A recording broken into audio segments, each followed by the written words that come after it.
कहाँ बाटे पलटी डोरिया, कहाँ बाटे कलशवा हो, कहाँ बाटे कवन बाबा कलशही भरसु हो, कहाँ बाटे कवन पापा कलशही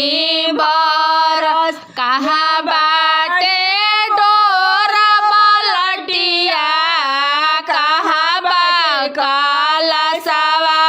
हो, कहाँ बाटे कवन पापा कलशही भरसु हो, कहाँ बाटे कवन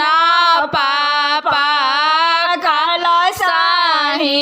भरस, अंगना बाड़े डोलटी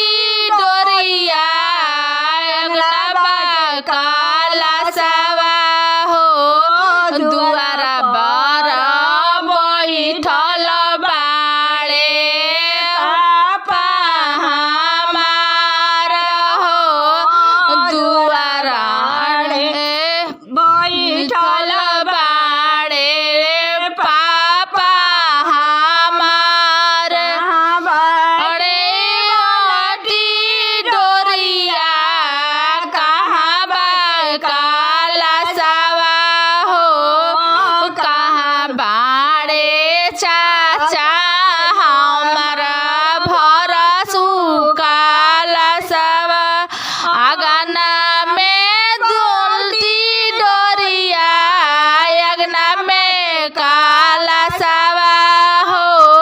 दुआरा बैठल